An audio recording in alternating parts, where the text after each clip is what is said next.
Turn by McKenna!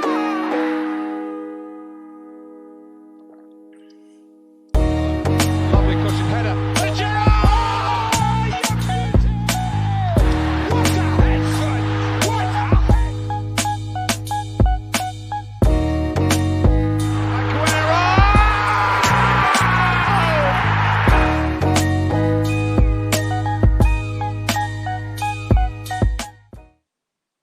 Hello and welcome back to the Premier League Trio podcast. My name is Hader and I'm your host as usual today. I'm sure you're getting bored of seeing my face on about 5 podcasts a week, but there's a new face joining me today and I'm delighted to be joined by Dutch football expert James Rowe. James has got such an extensive knowledge of Dutch football and he's also interviewed many international players and managers around the world. And what I'm really delighted to say is that James is going to be here to talk to me about Donny Van De Beeks. He's going to talk a little bit about Ronald Koeman because he is taking over at Barcelona and I would like to get an insight into how he's going to play over there. And he's going to talk about his beloved Arsenal because, I mean, what better than to talk about to someone who's got such a great following. So James Rowe, welcome to the podcast, my friend. Thank you very much. Thanks for having me on. No problem at all. I had the honor of talking with James on All For United. That's the show that I regularly contribute on, and he really blew me away with his knowledge. It's difficult to find, I suppose English-speaking people who do comment on Dutch football or who can understand and analyze it. So, for a lot of United fans, I think this is a real great opportunity to talk about Donny Van De Beeks. So, James, let's just start off with how impressed have you been with Van de Beek in his very short career? Because he's someone who was obviously looked at by Real Madrid and Barcelona. And I mean, that's probably the highest echelons of football, isn't it? Really, the two biggest and most prestigious Spanish clubs and probably the biggest clubs in the whole of Europe, along with Manchester United. And Real Madrid had interest, but haven't been able to complete the deal. Barcelona, I believe, had interest as well. So for United to get him for about 30 million euros plus 5 million add-ons, that represents great business, doesn't it? Absolutely. As I said on different podcasts this week, Hader, they've signed a great character and a great footballer who's very, very clever, has a fantastic work rate, and also is a real team player, plays in the interests of the team, wants to get on the end of things, wants to make things happen. It appeared to be a question of when, not if, he would sign for Real Madrid. But Manchester United did ever so well to get him. I think the successful loan policy that Real Madrid had with their loanees doing ever so well domestically as well as abroad meant they didn't turn their attentions to Van de Beek. I think the Barcelona link was quite tenuous, if I'm honest. I think that was only brought through because of Koeman. And Man United have done ever so well. He's an asset in terms of wanting to play as a collective and always wanting to play in the interest of the team. He's not an individual, superstar where it's all about him. It's all about the team and becoming an interest and becoming important for the team. So his best years are ahead of him, and most certainly at Old Trafford, I believe. Absolutely, I'm delighted with this deal because for many years Man United have been a club which has spent a vast amount of money, probably about 1.2 billion in the last 7 years. And how many of those players can you actually say have been good signings? I mean, the one that particularly stands out to me is Memphis Depay, and I just want to get your view on Depay quickly because he was obviously very highly rated. We'll go back to Van de Beek, but Depay is someone that I had very high hopes for. He had a great season the season before he joined United. He's obviously, again, he's picked up since he's left and moved to Lyon. But what was the issues with Depay at United? Because he was playing under a Dutch manager, Louis van Gaal, and he was, I suppose, getting that dream move, but he just never really quite hit the heights that we expected. And he's gone away. He's looked really good for Lyon. But what happened to Man United? And do you expect him to make a move to a bigger club in the future? Well, I think at the United, it can be summed up by a little bit too much too soon. I mean, he had a tremendous season, as you say, at PSV Eindhoven, scoring goals, making assists. And I think Van Gaal was trying to capture the youthful exuberance of Depay and hoping that would translate into the Premier League. But they're two completely different leagues. For every Luis Suarez, there's an Alfonso Alves of Middlesbrough. And I've always said, as someone who's watched Eredivisie firsthand for more than a decade, it's an acquired taste. And if you look hard enough, you can find some excellent players. And I think Depay, I think it just came just a little bit too soon for him. You see how his confidence has shot up at Lyon, how he's much more of a presence at international football with Oranje as well. So I don't know about a move in the future. I'm not entirely sure the move will be Premier League destined. Lots of people are expecting it to be Premier League destined from Lyon. I'm not entirely sure. I think there's obviously La Liga and Serie A. And so it'd be interesting to see what happens. But I think just come a little bit too soon for him. And as someone who interviews professional players and managers on a regular basis, timing is everything in football. Timing of a transfer, timing of a manager coming in. And, I think fans in this day and age as well, they are too busy to look at the price tag rather than the previous. Players are also human beings as well. Many of them have gone through a youth academy of a big club, which is meant that they missed a lot of their childhood, rather than going out with their friends and doing the normal things that teenagers do. They are going to the training centre to play football or doing their homework at strange hours. So people forget that as well. But I think Depay's best years are definitely ahead of him. And I think he's definitely matured in Lyon. I think a lot of people are quick to malign the French league. But when you've got teams like Paris Saint-Germain, Monaco, Marseille, Saint Etienne, Marseille, all in one league, then I think it's got to be a good league of good quality. Yeah, I completely agree. I'm delighted to see him do a lot better. I think he's a player who clearly has talent, but like you said, it looked like the move came far too soon. And I'm happy it hasn't hindered the rest of his career, because you've seen that with a lot of players, haven't you? They make that big move and it goes disastrously wrong, and then the rest of their career, they're bouncing from club to club, and eventually end up in the lower levels of whichever league around Europe. And it's a shame to see, but I'm delighted he's doing well. I expect him.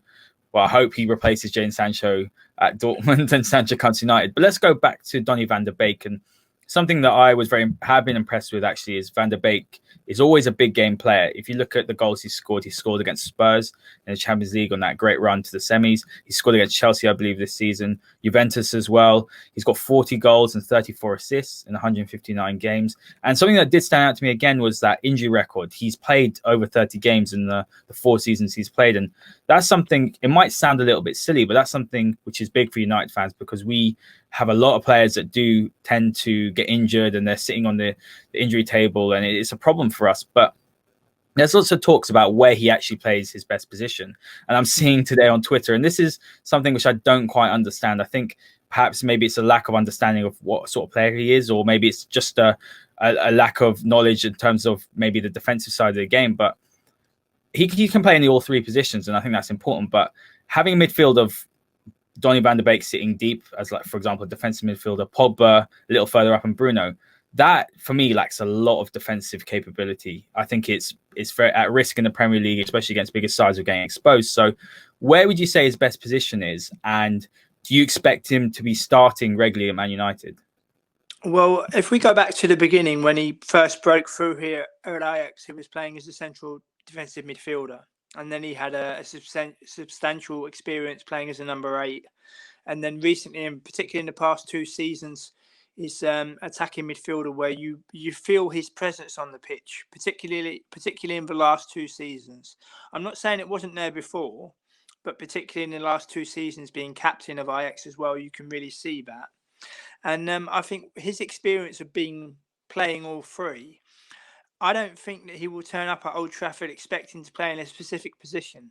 He himself, when with Dutch media quotes saying, playing alongside Fernandes and Pogba, they're 2 of the best midfielders in the world, and he'll be able to learn from them. So I think in the first instance, what you'll see is I think he'll play where he's asked to play. And I think as time goes on, it'll come into his own, and the position that he will find his feet. But he's going there with a very much a team ethic mentality already, and he's yet to even play a game for United. Looking at who he's going to play with, and that's just a measure of the young man, really, to be 23 years old and to have captained Ajax. I mean, it's one thing to play for Ajax final PSV, the traditional top 3 here, but it's another thing to captain them, and he did ever so well, and being part of cup wins and league titles as well. And it stood him in good stead. And I think you'll see a slow progression at Manchester United. I think he'll just kind of keep ticking along, keep giving those 7 out of 10 performances, and then you'll see him kind of grow even more. So I think it's a very, very good move for both the player and the club. I agree. I think I can see him probably playing in that deep role against the smaller sides at home, where United have a lot of the ball. I think that's quite a mouth-watering midfield in terms of the ability to keep hold of the ball, creativity. I think it would be really great. But for me, what I've been really impressed with actually is his ability to make those late runs into the area and latching onto forward passes. And I think when I look at Pogba, something he really excels in is his ability to make incisive passes into the box. And something that really stands out to me is something that Pochettino alluded to. And he said there's a rare intelligence to Van de Beek's style, his ability to drift between the lines of the opposition, linking midfield and attack and finding dangerous pockets of space in the final third. And this is a difficult skill to coach. Would you say this is probably his strongest asset and something that United fans should be excited about? Because it's almost a skill in itself, isn't it? Making those late runs into box, Frank Lampard-esque. And it's something actually, you look around Europe, a lot of players are good with the ball at their feet, but their movement is something which is not up to scratch. And is Van de Beek probably one of the best around at that? I would say so. I mean, if you look at the education and the generation that he came through the Ajax Academy with, alongside Frenkie de Jong, Matthijs de Ligt, these are players that received a footballing education. Ajax is a club where the youth is the youth setup is the bloodline of the club. I mean, when you go to matches before the match starts, you've got a young 8 or 9-year-old from the academy doing in excess of 1,500 kick-ups consecutively before the game is even started. And they'll ask his name and, where he comes from and how long he's been in the academy.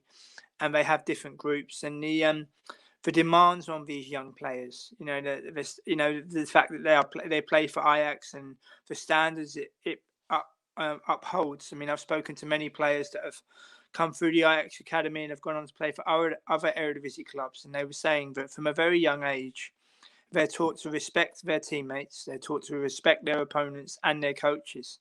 And these kind of skill sets and decorative nature of understanding the game, it kind of really helps to hold the players in good stead.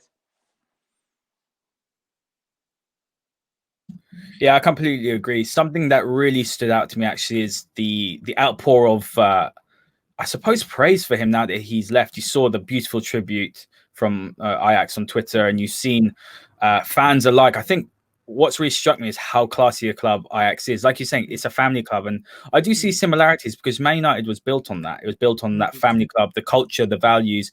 It's something that's it's beautiful, I think. And you lose that in the modern game with the money that's sloshing about and the clubs which have oil states backing them and, these sort of things. But I do want to touch on two things. I want to touch on Edwin van der Sar and the impact, because a lot of reports are coming out that he had a big impact. If I'm being honest, I think that's just paper talk.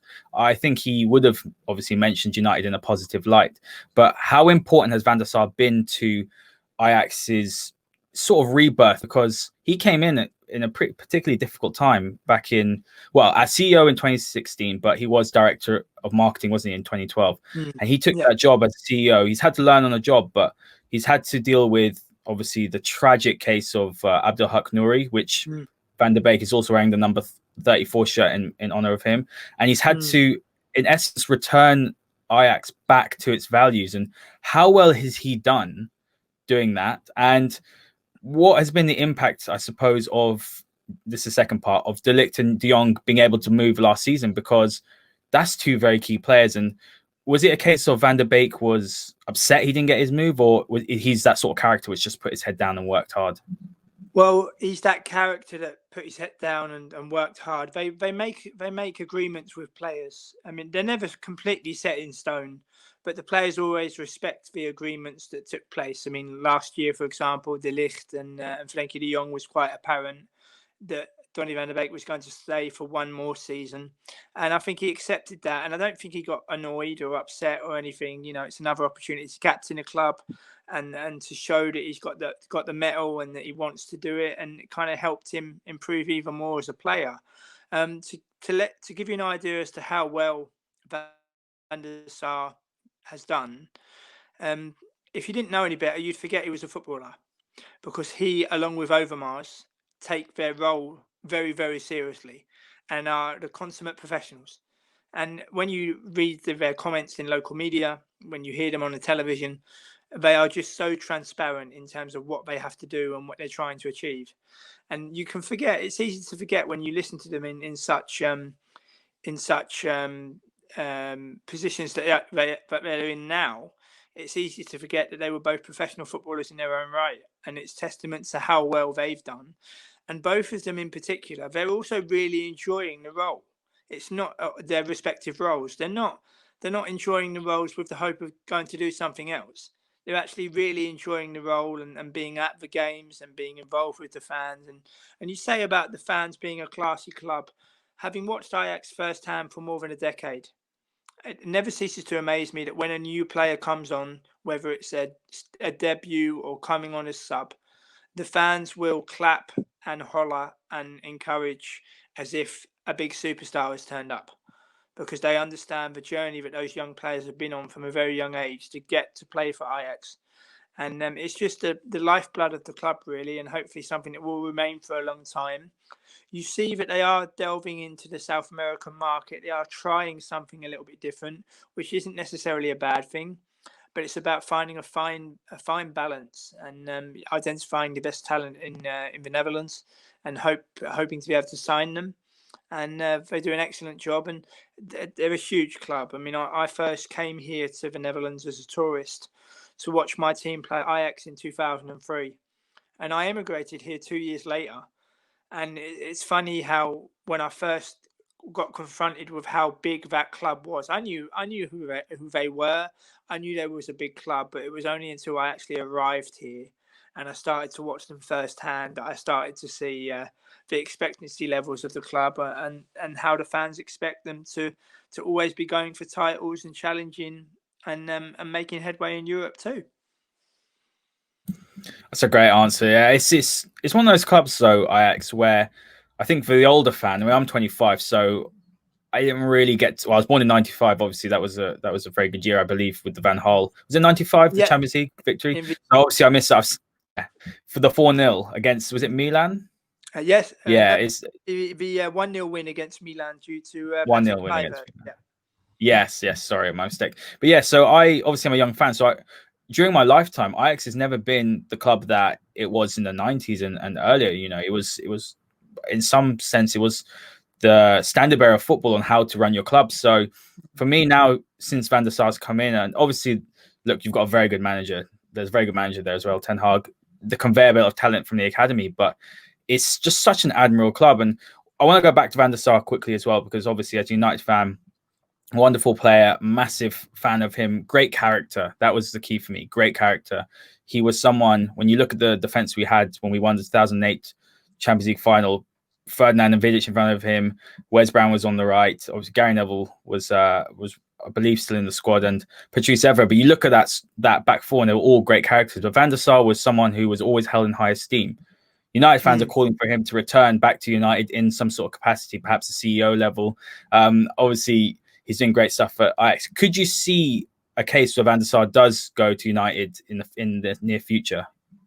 It's possible, but again, it comes back to timing. You know, you got to remember that these CEOs and former players, they also have families, and they're based here and they live here. And it's simply not a case of if you are committed with family that you can up sticks and move in the blink of an eye. It may be easier for a younger player, but for an elder statesman, for example, then especially if they're from this country and they were born and raised here, it's not as easy, but it could well be possible. I mean, one thing I've noticed through speaking to players and managers, Hader, is every manager always wants to get to the highest possible level. Every player also wants to get to the highest possible level. So for CEOs as well, I gather it's the same. So it'll be something to keep an eye out for the future.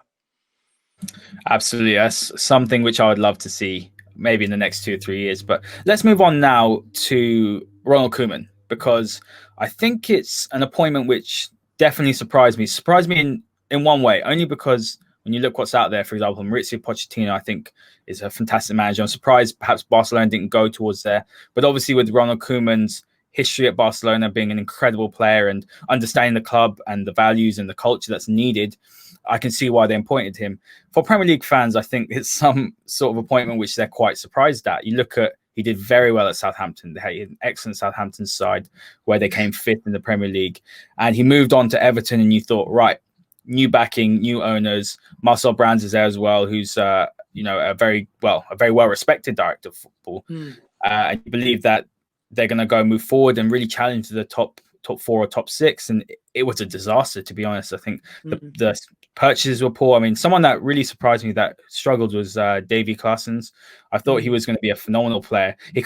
There's a bit of similarities with Van Der Beek that I've seen a few times, which I think, okay, maybe hopefully he can settle well, but if not, is he going to be another Davy Claessens? But what I want to ask you is, are you surprised that he got the Barcelona job? Although he did it on the back of obviously a very, very successful stint with the Netherlands. And how is he going to set up and play over there? Well, first and foremost, it's been his dream basically since he became a manager to one day coach FC Barcelona. If you go back to the beginning, Koeman started out life here in the Netherlands as coach at Vitesse. Vitesse are a very good side with an excellent youth academy. And after great results, he moved on to Ajax. Since then, he's coached AZ Alkmaar, Feyenoord, PSV, and Benfica and Valencia as well. And one thing that stuck with me many years ago, when he was revealed as the manager of Valencia, he was in his press conference and he said, "Oh, this is a great step to eventually become Barcelona manager." And I thought to myself, you are now Valencia manager. Surely that's priority number one. And when he arrived, he marginalised Santiago Canizares, David Albelda, Ruben Baraja, and they really, really struggled. I mean, yes, they won the Copa del Rey, but sometimes they were flirting with relegation. And I think Koeman's took the job because was his last chance to take the job. A couple of months ago, he was out cycling here in the Netherlands in the area of Amsterdam, and he had a bit of a health episode where he was taken in for observation. And I think that kind of shocked him a little bit. You know, you're out cycling, and then next minute you're in observation in hospital, under observation in hospital. So I think the opportunity's come up now, and the opportunity may well never come again. He is adamant that he will be there for at least 2 years, but obviously with the presidential elections of Barcelona, the potential winner has stated that he wants to bring Xavi Hernandez to the club next season. So it'll be very interesting to see what happens. Koeman has already stated that he will deliberately play Griezmann and De Jong in their correct positions. And he's made that quite clear to Dutch media and to Spanish media. And it will be very, very interesting to see what he does. I mean, hopefully he's grown as a coach as well. But Barcelona is a very demanding job. It's one of the most difficult clubs in Europe to manage. It's always very much, they have to be seen to be winning literally every game. It's a huge task for him. And to leave the Dutch national team, many people might not know, he actually had a clause in his contract that if Barcelona came in for him, he could leave. It was the only club that was in such a clause. It was the only club that was inserted. So, and he said, "Oh, I'm not going to leave before the Euros," but this was before the Corona outbreak. And also as well, you know, the opportunity to eventually manage Barcelona, because that's what he wants. He wants to have it on his CV that he was manager of Barcelona, obviously having been assistant to Van Gaal in the past there. It's not quite the same, but it's La Liga is, in terms of depth, in my opinion, the best league in the world. Because when you're going away to Sociedad in San Sebastian, and then you're going away to Sevilla, I mean, you're going away to Villarreal and to Madrid and Barcelona. It's a real test, both home and away. And you see as well with the teams that got promoted, you know, the likes of Cadiz, the likes of Elche, for example, and Huesca. You know, they're also very good teams, especially at home. So it'll be very interesting to see what the La Liga season brings this season. Yeah, absolutely. I think it's like you're completely correct. I remember hearing him say that those very words, that the end goal is Barcelona. I've always found that a little bit disrespectful. Maybe I'm being a little bit of a snowflake, but I've always thought that when you're at a club, of course, you can have aspirations. A lot of managers do. A lot of managers have, for example, if they're managing a smaller club in a certain league, they'll want to manage if you're at Everton, you want to manage Man United or Chelsea, Manchester City, Liverpool, etc. But and Arsenal is another one. But to have that mentality, I feel like that's definitely contributed to his downfall as well. Because if you're an owner of a club, wouldn't you look at him and think, well, this guy isn't committed. Why should I go and spend 250 million for him? Is that something that's maybe a bit outrageous for me to say? I mean, tell me your view on that. No, I don't think so at all. I mean, as I say, that's why I deliberately took the listener and the viewer back to his very early managerial days of Vitesse, Ajax, and then going on to manage Arsenal, Alkmaar, PSV, and Feyenoord. And it's no secret that he took over at Arsenal when they was in the Champions League when Van Gaal left for Bayern Munich. So the opportunism to manage a club that was playing Champions League football, for example, and it'd be very interesting to see how he gets on.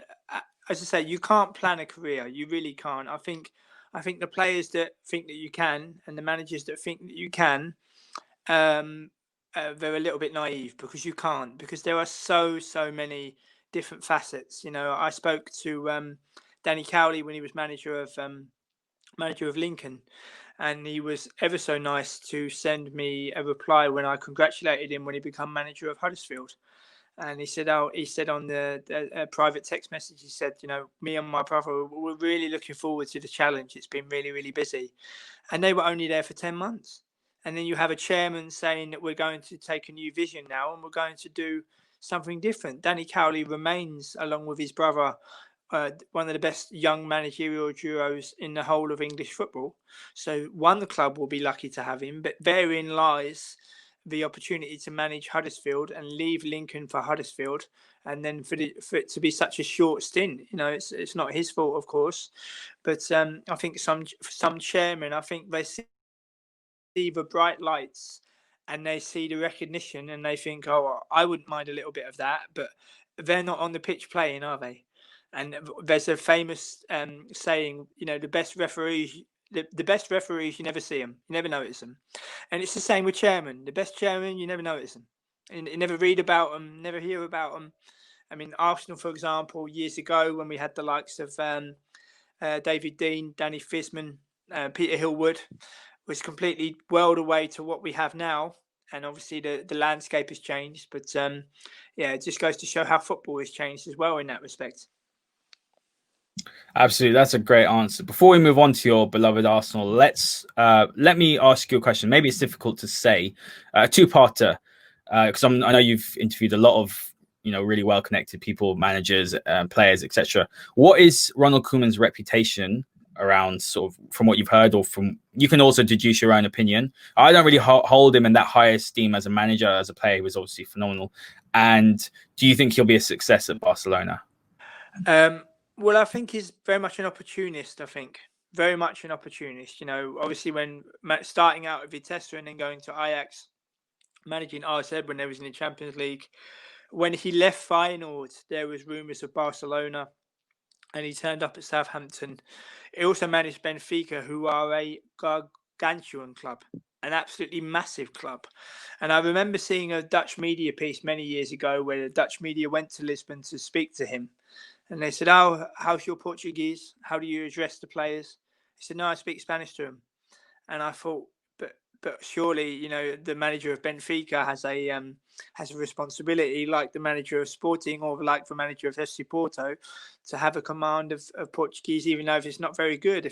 If you compare that to former Dutch manager Co Adriaans, who made a wonderful miracle to get Willem II playing Champions League football, playing Champions League football, and get them really high up. Co Adriaans managed FC Porto, and as far as I'm aware, his Portuguese is very good. But obviously, nobody hears about Co Adriaans anymore. But obviously, the people of Willem II who know what a wonder the man worked, and obviously going on to managing Porto as well. These are the different stories. And if I'm brutally honest, I actually don't think that Koeman will last the season. I think something will happen where maybe in the second part of the season, in the run-up to the potential elections and bad results and everything, I think it may go awry. So I'll be surprised if he completes a full season. Yeah, I have to agree with you. I don't see how it's going to work. Obviously, the whole Messi thing as well is something which no one knows how it's going to play out, whether he'll leave or stay. I think from what I've read today, it looks like it's going to be difficult for him to leave, but I believe Koeman's laid down the law to him. But anyway, let's move on to your beloved, the Arsenal. And you've been an Arsenal fan, as you told me off air, for around 30 years. And Yeah. just talk to me about your views on the Emery sacking and the Arteta appointment, because I know a lot of Arsenal fans are very split.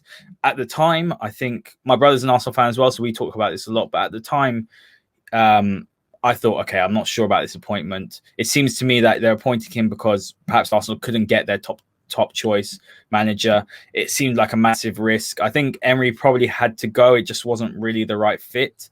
And let's fast forward to now. Well, Arsenal have won the FA Cup, although the league position is very low. I mean, a lot of people say, oh, he didn't have a full season. Arteta had, I think, about 19 games. That's pretty much half a season. So to still finish that low, for me, I think the FA Cup's papered over the cracks in that respect. And then obviously he's won the Community Shield. Again, that's a friendly trophy. But, it's 2 pieces of silverware, if you want to count the Community Shield. So talk to me about your view on when Emery was sacked and what your view is on Arteta as the manager of Arsenal. Okay, well, my first feelings were one of embarrassment. I was at the double header of Eintracht Frankfurt at home, and then I took the train up from London the following day to Norwich. And I took the train up in the morning, got into my hotel room, and my phone was going like the clappers. And then I read a message from my friend to let me know that Unai Emery had been sacked. And my first feeling was one of embarrassment, that we let a former manager rule the roost for 22 years, and then you have his successor only given 18 months. Within those 18 months, we reached our first European final for 13 years. And we had a 22-match unbeaten run where I was at a fair few of those games. And you saw the likes of Emile Smith-Rowe taking the game to Sporting Lisbon, who were a good side at home in the 0-0 draw. The likes of Rob Holding becoming our best defender. People were believing slowly but surely that he was going to build something. And people have very short memories, Hader. This is a man who got Almeria promoted to La Liga. This is a man who, when Valencia were in dire straits, managed to get them into the Champions League. And this is a man who's very principled and works as a collective. I mean, to win the Europa League 3 times on the spin, it's difficult enough to win it once, let alone 3 times on the spin. And I was embarrassed, and I got the opportunity to speak to his former Real Sociedad teammate Imanol Diakers, who's now managing in Cyprus. And I spoke to Imanol Diakers, and we spoke about Unai Emery. And this is Imanol Diakers is a former teammate of Unai Emery and also his friend. And I said to Imanol Diakers that I'm embarrassed about Unai Emery, and he said that managers need time. Managers need time. You can be the greatest coach in the world. If you can't get your ideas across, then you're going to find it very difficult. And I think to myself, you think of the first season that Klopp had. Some Liverpool fans wanted Klopp to leave in his first season. Can you imagine if they'd have got their way? Can you imagine if they'd have got... I mean, the social media voice of Arsenal is extremely, extremely loud, but doesn't mean to say they're right. You also had a lot of the fan base, or especially the younger fan base, who appeared to think it was acceptable to mock someone's ability to speak a foreign language. And I tried to say to everyone, before you entertain the notion of writing something like that, or taking the mickey of good evening, you have to question how many languages do you speak yourself. And I was a vehement defender of Unai Emery, and I had people try to come at me in some cases, and I tried to say to them, look, I've been living in the Netherlands for nearly 15 years, so fluent in Dutch, and I also speak Spanish. So I'm not defending someone on the basis of I only speak one language. I speak 4, and the most important thing is people need to think before they act. And I just think that they wanted their pound of flesh, really, and they wanted the Unai Emery out, and he's now managing Villarreal. And I'm absolutely certain that Villarreal will have a tremendous domestic season. I think he'll get them into the Champions League. And I think he'll start to build as well. And I'm sure he's hurt by the experience at Arsenal. But managers do need time.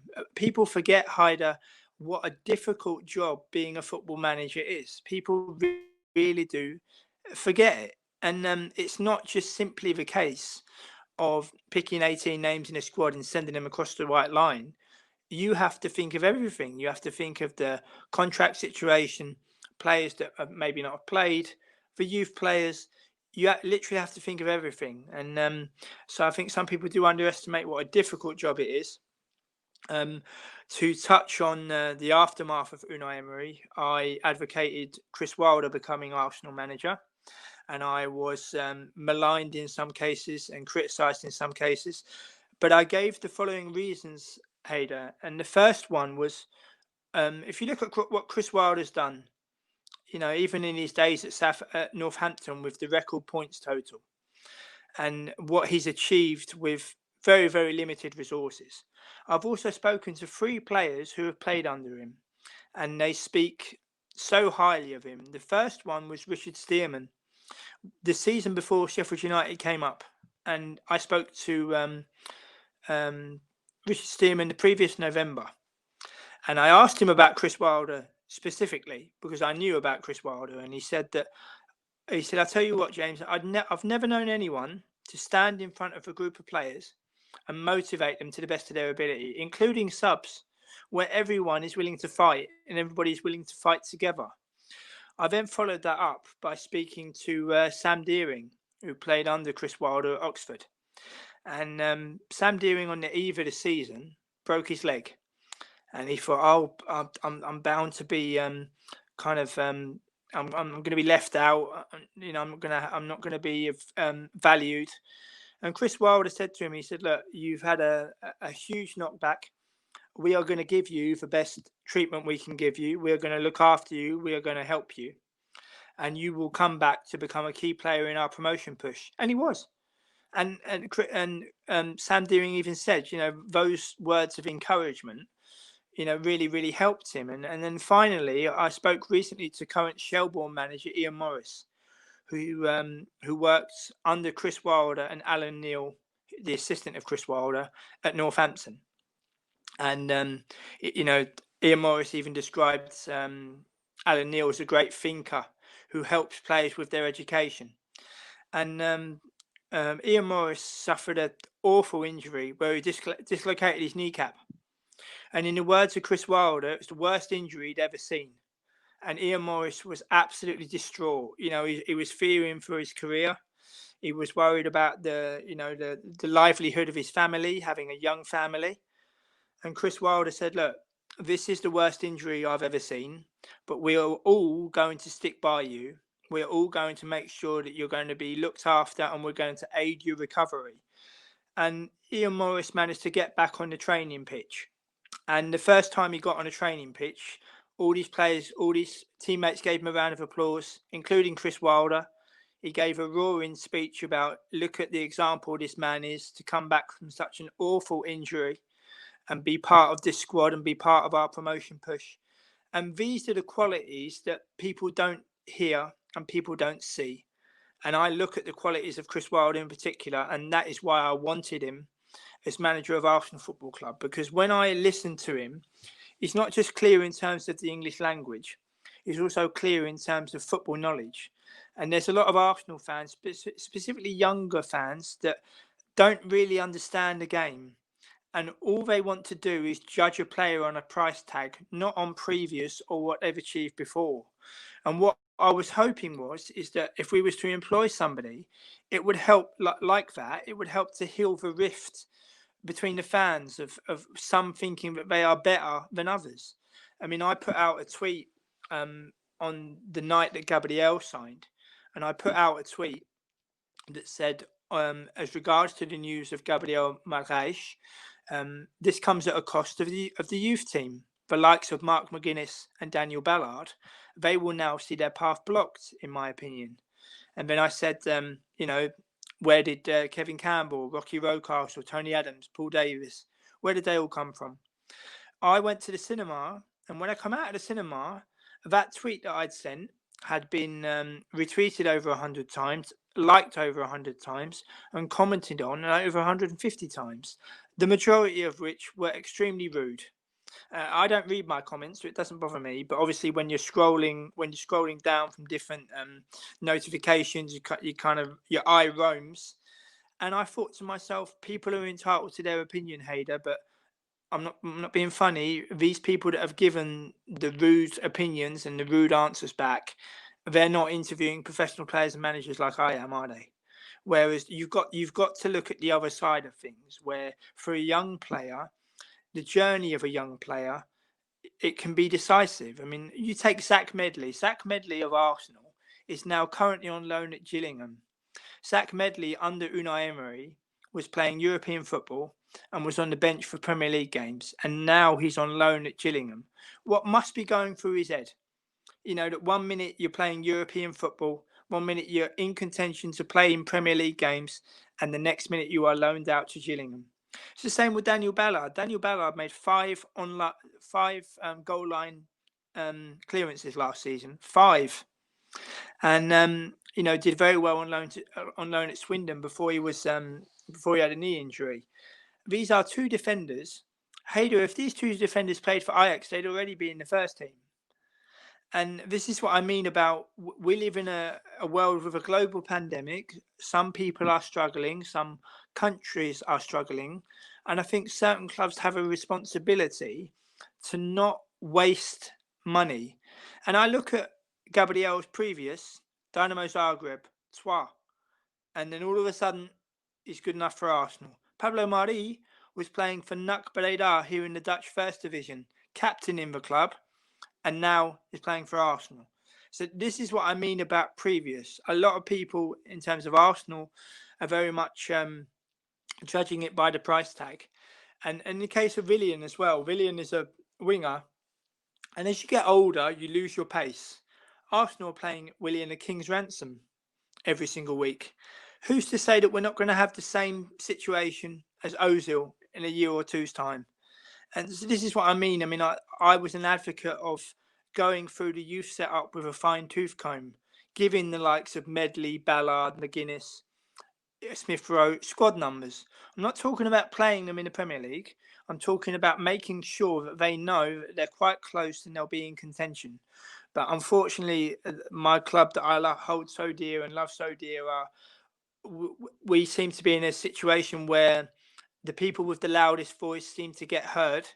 But the funny thing is, Hader, when you prod these people about what they know in terms of depth, in terms of knowledge, rather than actually come back with sensible answers, they kind of show themselves up for what they are, and it turns to abuse.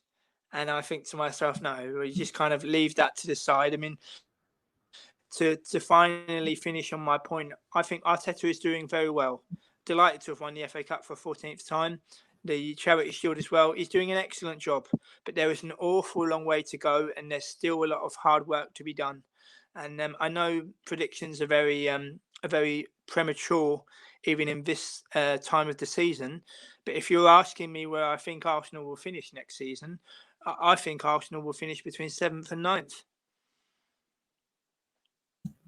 That is honestly one of the most honest responses I've ever heard from an Arsenal fan. So I just want to thank you, James, because the issue is, you're completely right. Look, the first point I want to make on Unai Emery is that I think because he wasn't the flashy name, that was a big problem for Arsenal fans. He wasn't an Allegri, he wasn't a Pochettino, he wasn't a flashy name. You look at Emery's career, he's done very, very well. He's a winner. He's won. I'm not going to say to you he's a top bracket manager, but the disrespect that he got and still continues to get to this day. I saw memes the other day where someone made a football opinion, and there's a memes, when you're standing in front of that blackboard with obviously the writing behind, and they're like, this football genius. The hate and the disrespect he still gets is just disgusting. I think he's actually going to do very well at Villarreal. I expect him to, yes, get back into Europe. If not, if they're in the Europa League, I expect him to win the Europa League. He's just a master of winning that competition.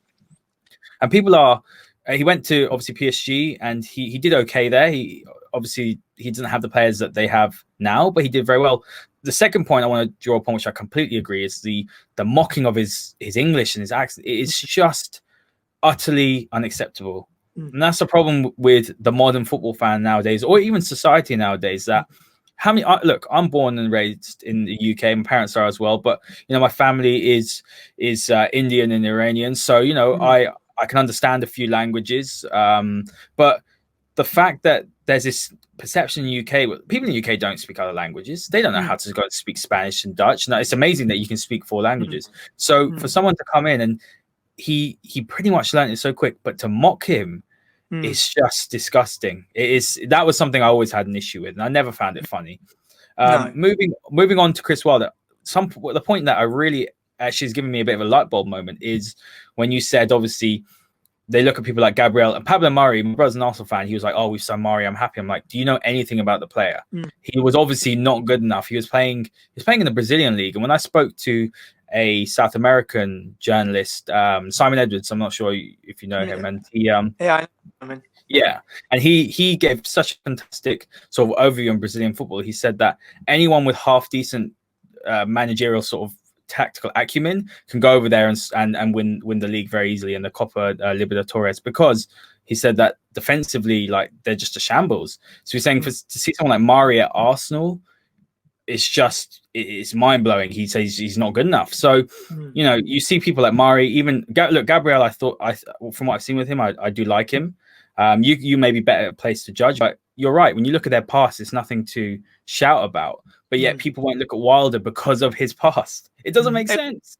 And I think you make a tremendous point. And you talk about society in general. The most important thing is competence. It's the most important thing. And when you're dealing with different cultures, when you're dealing with different backgrounds, lots of people have got different qualities. And if you could find out what they are, and I look at it that, I mean, my opinions are somewhat in the minority in some cases, particularly with Unai Emery. But I say what I see, and I'm not an oracle. I don't know everything. Obviously, I'm in a privileged position where I'm dealing with professional players and managers on a regular basis. But you're always learning. There's no better judge of opponents than natural players that have played against them. I spoke to Jacob Mellis a couple of months ago when he was at Mansfield Town, and we spoke about opponents, and he spoke about Thiago, who's now at Bayern Munich.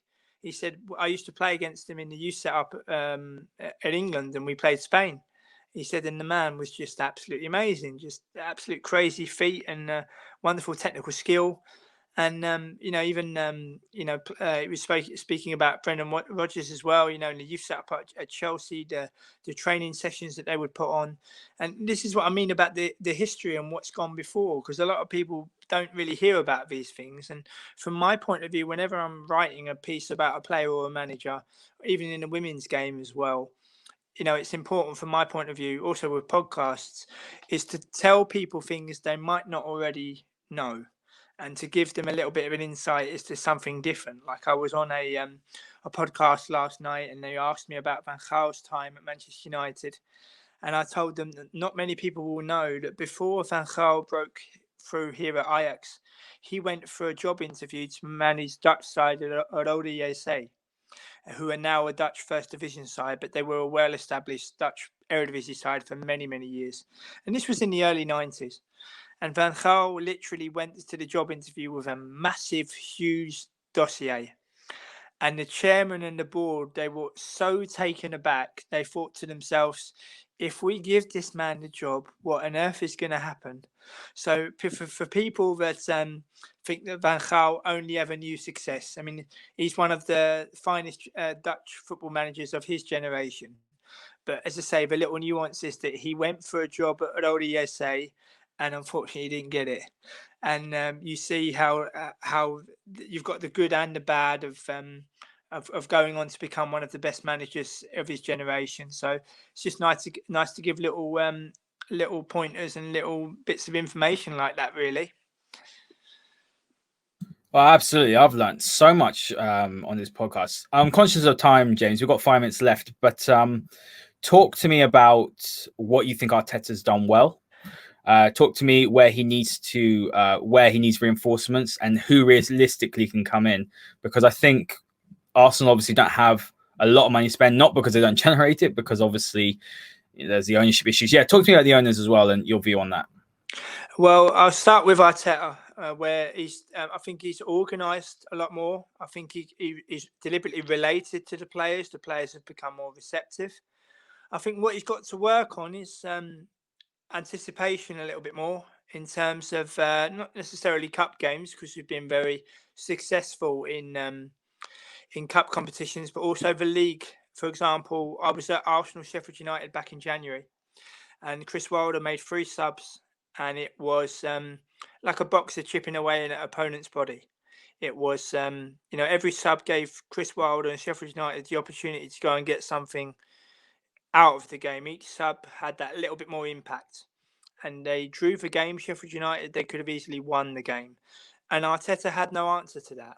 The same way that we went away to Manchester City after the lockdown, Guardiola makes changes. We had no answer. So in terms of the league setting, I think he's got to be able to anticipate more.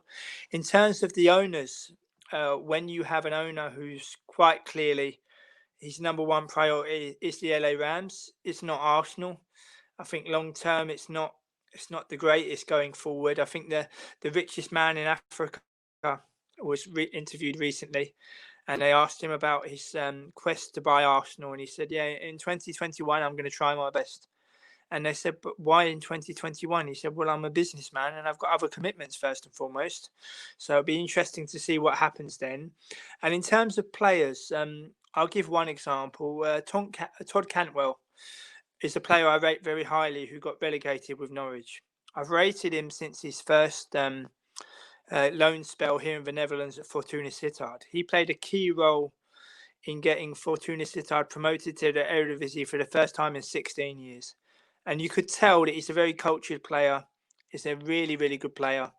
And I championed him being a signing of Arsenal this summer, being an attacking midfielder, being able to run from deep. And I was criticised because he's just got relegated with Norwich. He's not good enough for Arsenal. This was at the start of the season. Then Cantwell does a few keepy-uppies and scores a tremendous penalty to knock Tottenham out of the FA Cup. And then all of a sudden, Cantwell is good enough for Arsenal. When I championed the same player at the start of the season, people wanted to cart me off to the funny farm. And, other players that I think would be very good in terms of adding something different, Wout Weghorst of Wolfsburg. He's an excellent striker. 1 in 2 since his move from Emmen many years ago, and Heracles. Also played for AZ Alkmaar and Wolfsburg. People like to put him in the box as a physical striker, but he's so much more. He's a good header of the ball.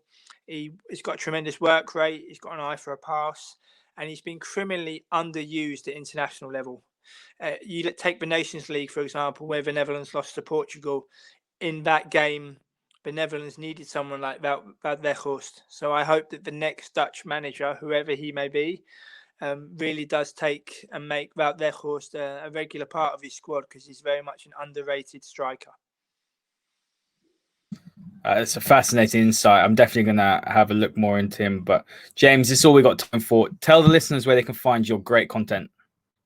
You can find my content on @James Rowe NL. I publish my interviews quite regularly. You can also Google me, James Rowe Football, or James Rowe Football Amsterdam, and you'll find my previous work. Interviews include the likes of Simon Barca, Jamie Carragher, Graham Potter, Danny Cowley, Viv Anderson.